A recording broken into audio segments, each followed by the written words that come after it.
Hello everyone, আজকে আমরা করব ক্লাস 2 আমার বইয়ের পাতা 150।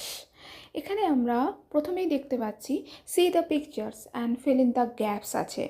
প্রথমে তোমাদেরকে পিকচারগুলো ভালো করে দেখতে হবে, দেখে পাশে যে ফিল ইন দ্য গ্যাপসগুলো যেগুলো আছে, শূন্যস্থান পূরণ যেগুলো আছে, সেগুলো তোমাদেরকে কিন্তু ফিল আপ করতে হবে। কিছু কিছু করে দিয়েছে, বাকিগুলো তোমাদেরকে করতে হবে।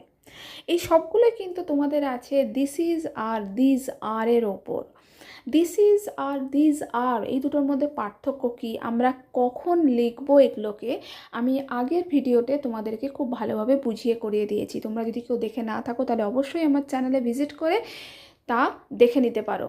তবুও আমি একটা ছোট্ট করে বলে রাখি, ধরো একটা জায়গায় একটা বল রাখা আছে আর আরেকটা জায়গাতে ঠিক তার পাশেই দুটো পেন্সিল রাখা আছে। তাহলে কোনো বাচ্চাকে যখন আমরা প্রথম শেখাই তখন আমরা কি বলি, এই দেখ এটা হচ্ছে একটা বল আর এই দেখো এটা হচ্ছে দুটো পেন্সিল, তাই তো এইভাবে বলি। তো এই জিনিসটাকে যদি আমরা ইংলিশে বলি তাহলে আমরা কি বলবো, this is a ball, these are two pencils. তাহলে দুটোর মধ্যে পার্থক্য বুঝতে পারলে। যখন একটা যে কোনো জিনিস থাকবে, যখন একটা অবজেক্ট থাকবে, তখন সেক্ষেত্রে আমরা দিস ইজ আ ব্যবহার করি, ঠিক আছে। আর যখন একটার বেশি অবজেক্ট থাকবে, দুটো হোক, তিনটে হোক, চারটে হোক, পাঁচটা হোক, যতগুলো হোক, ঠিক আছে, তো সেক্ষেত্রে আমরা দিজ আর তারপরে নাম্বারটা লিখবো। ধরো দুটো আছে তাহলে 2, তিনটে আছে তাহলে 3, তাহলে এইভাবে ধরো দুটো বল আছে তাহলে কি লিখবো, 2 বলস, ঠিক আছে। এরপরে দেখি তোমাদের বইতে কি আছে।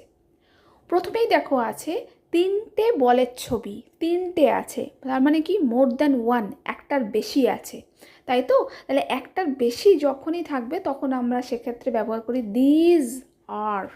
যেহেতু এখানে তিনটে বল আছে তাহলে কি লিখব, দিজ আর 3 বলস। BALL বল হয়, তিনটে আছে বলে শেষে একটা এস দেব, ঠিক আছে। এরপরেরটা দেখো দুটো পুতুল আছে, তাহলে কি লিখব, যেহেতু দুটো তার মানে কি দুটো হচ্ছে একটার থেকে বেশি, এক্ষেত্রেও আমরা তাহলে দিজ আর লিখব, দিজ আর 2 ডলস, ঠিক আছে। নেক্সট চারটে টুপি আছে, তাহলে চারটে আছে তাহলে কি লিখব, দিজ আর 4 হ্যাটস। আর একদম শেষে দেখো পাঁচটা কাপ আছে, তাহলে কি লিখব, দিজ আর 5 কাপস, ঠিক আছে। নেক্সট আছে C the pictures, fill in the gaps with this and these. দেখেছো আমি কিভাবে দিস আর দিসটা পড়লাম, আমার কথা বলার উচ্চারণটার থেকেই তোমরা বুঝতে পেরে যাবে যে আমি কি বলতে চাইছি, আমি কোন ওয়ার্ডটার কথা বলছি।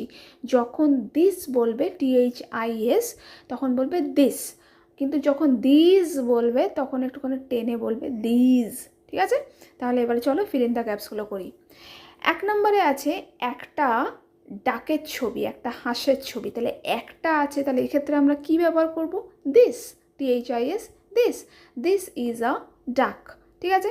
ঠিক তার পাশেই দেখো দুটো ডাক আছে, তাহলে কি একটার বেশি, সেক্ষেত্রে আমরা কি ব্যবহার করব, দিজ, তাহলে কি লিখব, দিজ আর 2 ডাকস, ঠিক আছে। নাম্বার 2 দেখো একটা ফ্যান আছে, একটা ফ্যান, তাহলে কি লিখব, দিস ইজ আ ফ্যান। আর তার পাশে আছে তিনটে ফ্যানের ছবি, তাহলে কি লিখব, দিজ আর 3 ফ্যানস, ঠিক। নাম্বার 3 একটা ফ্রগের ছবি আছে, একটা ব্যাঙের ছবি আছে, তাহলে কি লিখব, দিস ইজ আ ফ্রগ। আর তার ঠিক পাশেই আছে চারটে ব্যাঙের ছবি, তাহলে কি লিখব, দিজ আর 4 ফ্রগস, ঠিক আছে। তাহলে দিস ইজ আর দিজ আরের মধ্যে আমার মনে হয় তোমাদের আর কোনো ডাউট নেই। যদি তোমাদের কোনো অসুবিধে বুঝতে হয়ে থাকে তাহলে আমার ভিডিওটা তোমরা বারবার দেখো, আমার মনে হয় তাহলে সমস্ত ডাউট ক্লিয়ার হয়ে যাবে, সব কিছু বুঝতে পেরে যাবে, ঠিক আছে। তা যারা আমার চ্যানেলে নতুন তারা অবশ্যই আমার চ্যানেলটিকে সাবস্ক্রাইব করে নিও, আর সাবস্ক্রাইব লেখা বাটনটির পাশে যে বেল আইকনটি আছে সেটিকেও প্রেস করে রেখো, তাহলে আমি যখন কোনো ভিডিও পোস্ট করব তার নোটিফিকেশান সবার আগে তোমরা পেয়ে যাবে। আর ভিডিওটা পুরো দেখার পর যদি তোমাদের ভালো লেগে থাকে তাহলে অবশ্যই ভিডিওর তলায় একটা লাইক করো, আর বন্ধুদের সাথে শেয়ার করতে কিন্তু ভুলো না। তাহলে দেখা হবে আবার নেক্সট ভিডিওতে, and thank you so much for watching this video.